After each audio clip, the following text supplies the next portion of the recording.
Yo guys, what is up? Moxie here with another Borderlands 4 video, and today we are deep diving into the open world of Borderlands 4.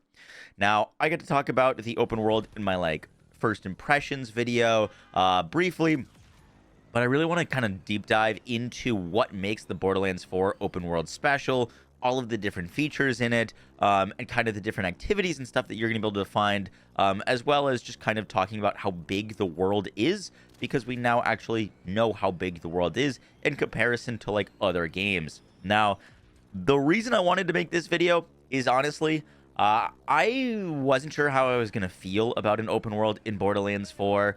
If an open world is executed really well, it could be awesome, but it could also really suck if it's not executed well.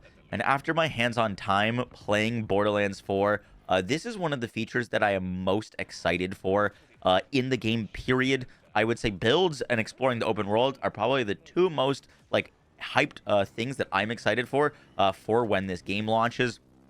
And part of the reason for that is maybe it's a nostalgia thing, but I remember playing Borderlands 1 for the first time, and Borderlands 1 had this kind of vibe to it that I feel like Borderlands 2 and 3 didn't really capture as well, of you exploring a brand new planet, Pandora, riddled with crazy and dangerous wildlife, and it really felt like you were going out and exploring that. And I don't think Borderlands 2 or 3 really captured that same feeling.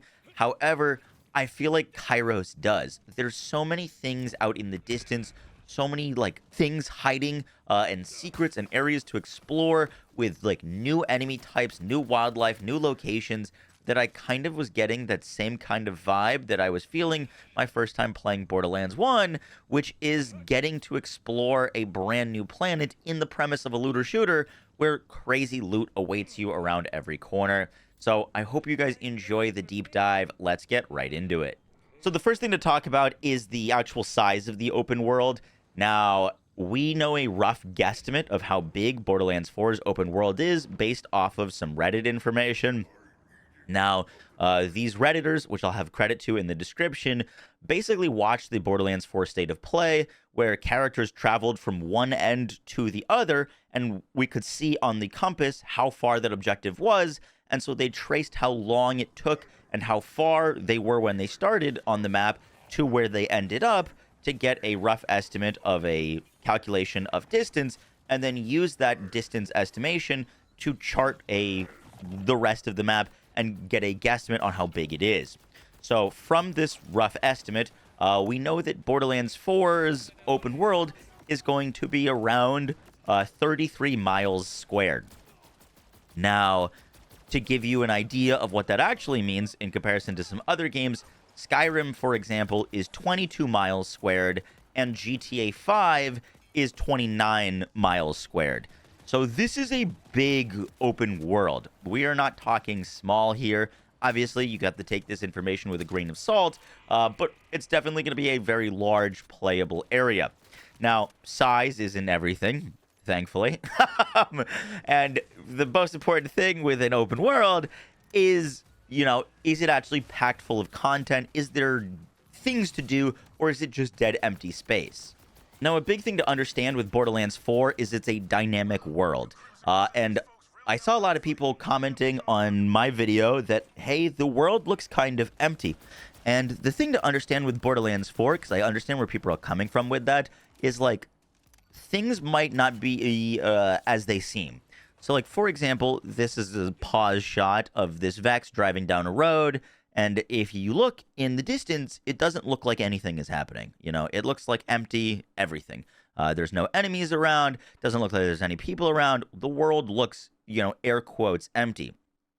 But then Vex pauses here for a second, and this unassuming area that had nothing going on, all of a sudden, there's massive drills coming out of the ground that have a bunch of enemies spawning from them that create this dynamic event. And this is just one example of a bunch of different dynamic events that are going to be happening across the world. But for example, I'm blanking on whose footage this is. They got this event to spawn. I went to this exact location and I did not get this event to spawn. So different things are going to be happening for different people.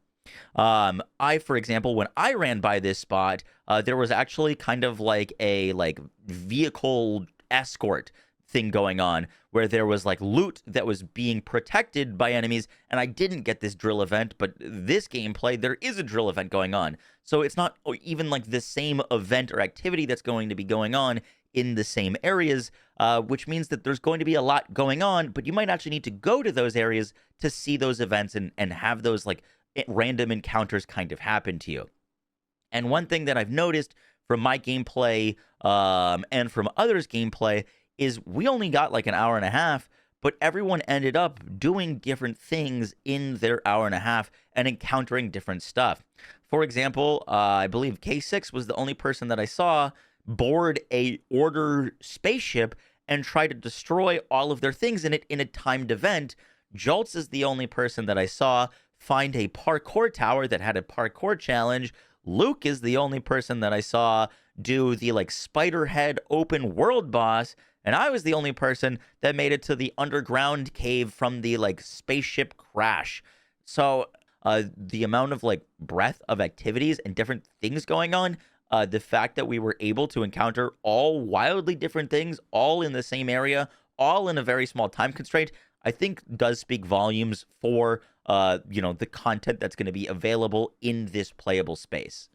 The next thing to talk about with the open world is the dynamic level scaling. Now, this was one of my biggest questions going in, and what Gearbox have settled on is a system that semi-dynamically scales enemies.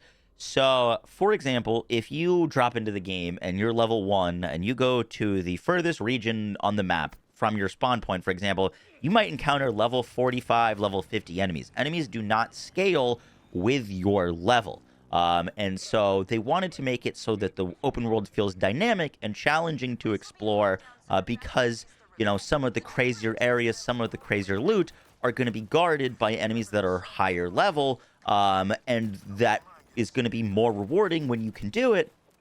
And if you have a stronger build or a stronger character, you can kind of venture out more. But you won't be able to like go to the end area and kill enemies and get level 50 weapons because you'll most likely be too weak. Now, my concern with this was, does that invalidate like 3 of the regions on the map once you're max level? Am I going to go back to the starting area and be fighting level 1 enemies? And that is not the case. So the enemies don't scale with your level if the enemies are above your level, but they do scale with your level if they're below your level. They don't full scale, which I'll explain in a second. But for example, if you go back to the starting area, you will be fighting enemies that are, similar or close to your level. It's not going to invalidate all of those starting areas because things are too easy. Now, they did say that those starting very basic areas will probably have enemies that are like level 45 when you're 50 because they still want that area to feel like an easier area because it's the starting area. And they didn't say this directly, but I'm assuming that enemies in the more harder regions of the open world might be slightly above level 50, like level 51 or level 52, while you're still level 50, to keep those high intensity, like dangerous areas staying dangerous and intensive. And so I think that's a really cool way of doing it. They did also mention that if an enemy is level 45 and you are level 50, or like let's say that enemy is level 40 and you're 50, that enemy will still drop you on level loot. So once again, that like earlier content will not be invalidated from you being a higher level. Now, the very last thing to mention with the open world, and this might be the craziest aspect of it all, honestly, I probably should have talked about this first, so hopefully people make it to this part of the video. But Gearbox has said that this is going to be a non-linear story, which kind of blows my mind because, like, Borderlands classically is a very linear game. And I don't think it's going to be, like, true non-linear, as in, like, Zelda Breath of the Wild. You can go to any region and start any, like, main story quest. But from the time that we were playing, it did seem like you could have multiple story quests on the map at a time. These were story quests, not side quests, and you could choose in what order you wanted to engage with them. If you wanted to go and progress this storyline with these like farmers and keep them protected, you could go do that, or you could go do different story quests. I think they're all probably going to lead to the same place, but the actual order that you do those story quests can be different, which is, also a pretty big drastic shift for the story. I don't know how like non-linear it really will be, but the fact that there's even more like freedom of choice with how you go about the story and what kind of campaign that you play seems really, really interesting to me. Guys, that's going to do it for the video. I hope you enjoyed.